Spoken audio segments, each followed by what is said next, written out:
ए video वाली बहन बोलो। जी, ये मेरे पति देव हैं और ये हमें कहते हैं कि इस कुंभ मेला में जो भी भंडारा हो रहा है, जो भी प्रसाद मिल रहा है, वो हमें नहीं ग्रहण करना चाहिए, वो असहाय लोगों के लिए होता है। तो मेरा प्रश्न यही है कि क्या उसे हम ग्रहण कर सकते हैं या नहीं? भाई वो प्रसाद है, संतों का, भगवान का प्रसाद है, और प्रसाद सबको ग्रहण कर, प्रसाद के अधिकारी सब हैं। जो जरूरतमंद है ठीक है, पर प्रसाद वो भगवान को भोग लगती तो प्रसाद बट रहा है जी, तो वो तो प्रसाद है और भगवान के प्रसाद पर सबका अधिकार है जी। हाँ, धन्यवाद, खुश रहिए। राधे राधे जी। मेरा जीवन में इतना दुख आया, इतना दुख आया, क्या बता। कुछ बता दो। ऐसा नहीं है कोई भगवान दर्शन नहीं दिया, सब भगवान दर्शन दिए। क्योंकि मैं वहाँ पे देख रही थी सत्संग, तो यहाँ से दिखाई दिया, विराट स्वरूप मुझे दिखाई दिया भगवान का। अच्छा। हम तो डिवाइन एंजल के द्वारा मेरा संदेश पहुँचाया जा रहा है गुरु जी। किसके द्वारा? Divine angel. इंजन? हाँ, इंजन। अच्छा, वो वाला इंजन जिसमें हाँ, मिसाइल वगैरह, सैटेलाइट वगैरह जाती है ऊपर? नहीं, मंगलयान वगैरह, मैं आपको चंद्रयान जो गया था उसी में। दिखा देती हूँ अभी आप। चलो दिखा देना, अभी दूसरों को बात कराओ। दिखा देती, रुक जाइए आप, बात मैं करूंगी। हाँ, अभी कर देना। राधे राधे गुरुजी, चरणों में प्रणाम जी। मेरा आज अंतिम दिन है, अब जा रहे हैं। पूछना है सवाल, पूछे नहीं या जा रहे हैं? कहाँ? अपना प्राण त्यागने जा रहे हैं। प्राण त्यागने? मरने जा रही हो? क्यों?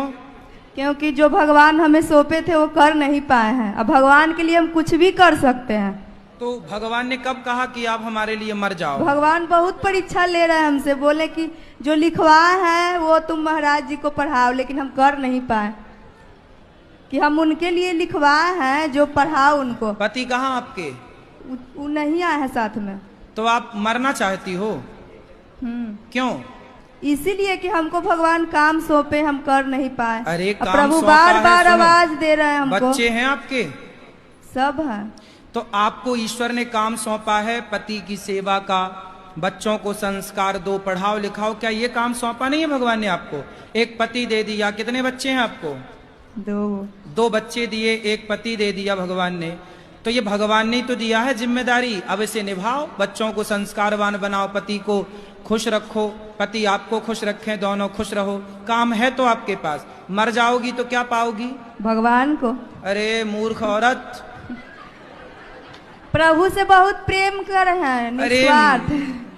तो प्रेम का अर्थ इसीलिए है, आवाज दे रहे हैं, बात कर रहे हैं। मीरा बाई प्रेम कह रहे हैं कि आप। गुरुजी, धर्म और कर्म में क्या अंतर है और उसमें बड़ा कौन है? आप किसे बड़ा मानती हैं? मैं कर्म को बड़ा मानती हूँ। मैं आपको गाली देने लग जाऊं, ये भी तो कर्म ही होगा। अभी तक कोई रिश्ता आया नहीं? आते हैं गुरुजी, लेकिन पारा पड़ोस वाले टोरवा देते हैं। पड़ोसी लोग भगा देते हैं? हाँ। क्या कह देते हैं? अच्छी नहीं है, बाहर जाती है पढ़ने के लिए करके। तो बाहर जाती है तो क्या हुआ?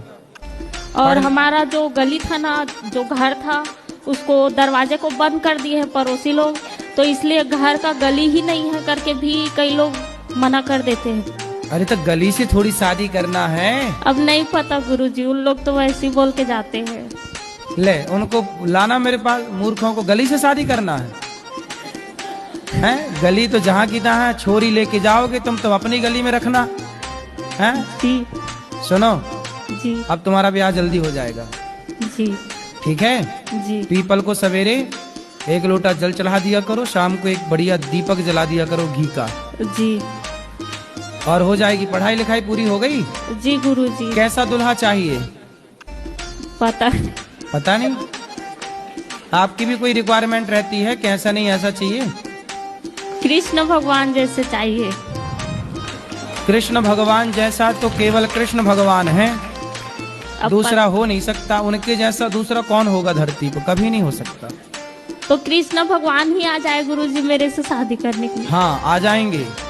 3 अक्षर हैं और तीनों अक्षर तीनों नदियों का प्रमाण दे रहे हैं। प्रयाग, प्रा मतलब पृथ्वी पर छिपी हुई, पृथ्वी पर छिपी हुई माता सरस्वती। प्रा या मतलब यमुना, गा मतलब हाँ। अब देखो यहां पर तीनों का क्रम देखिएगा। पहले कौन है? पहले है सरस्वती, इसलिए प्रा। फिर दूसरे नंबर पर हैं यहां यमुना जी, या गंगा जी सबसे बाद में आई, भागीरथ जी के कहने से आई, उनके साथ आई, भगवान की चरण पदी है। तो गा आखिरी में है, प्रयाग आखिरी में क्या है, गा, गंगा। तो यहां पर मां भगवती यमुना जी ने गंगा मैया को अपने गले से लगाकर उन्हें सम्मानित किया, उनका मान बढ़ाया। ऐसे धाम में हम लोग बैठे हैं जहां गंगा, यमुना और मां सरस्वती का संगम है। इस हाथ में माला पकड़ना चाहिए, इस हाथ से सिगरेट पीते हो। जी गुरुजी। मन की बात ना मानो, हर बात। मन कहता सिगरेट पियो, मत मानो मन की, मन तेरी बात नहीं मानेगी। मन कहता शराब पियो, मन तेरी बात नहीं मानेगी। जी गुरुजी। मन कहता पराई औरत को देखो, पराई औरत के बारे में सोचो, पराई औरत के चक्कर में पढ़ो, मन की ये बात बिल्कुल नहीं माननी। कुछ बातें हैं जो मन मनवाएगा पर मानना नहीं, यदि मानेगा तो नाश कर देगा।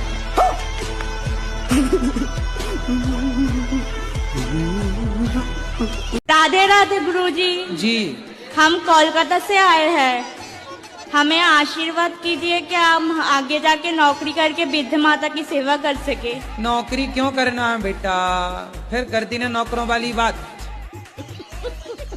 खुद से काम करेंगे, हाँ, फिर खुद वृद्ध का माता बिजनेस की करो, सेवा व्यापार करेंगे। करो, खुद आगे बढ़ो। नौकरी नौकरी नौकरी नौकरी, हवा बना दिया नौकरी को यार। गुरुजी मेरी शादी नहीं हो रही है। शादी नहीं हो रही है तो अपने पिताजी से कहो शादी करवाओ। वो तो बोल रहे अभी तक छोटा है, बोल रहे छोटा है, कितनी उम्र है? 24 साल। आपके पिताजी की कितने साल में हो गई थी? वो तो मेरे को तो पता नहीं है गुरु। हाँ। उनकी जल्दी हो गई रही होगी, अच्छा। खुद जल्दी करके बैठ गए और आपको कह रहे हैं छोटा है। पिताजी से रोज कहो शादी कराओ। वो तो मैं बोल रहा हूँ तो भी नहीं करा रहे। एक बार रुको, हैं? बोल रहे 5-6 साल रुको आप। 5-6 साल रुको। हाँ। तो कब बुढ़ापे में कराएंगे शादी? तो तुम खुद कर लो ना। है कोई लड़की पसंद? एक है गुरुजी। अच्छा, हाँ। तो जो लड़की आपको पसंद है वो माँ बाप को पसंद नहीं आ रही है? हाँ। अच्छा, लड़की के माँ बाप को आप पसंद हो? उनको पता ही नहीं है गुरुजी। पता ही नहीं है। हाँ।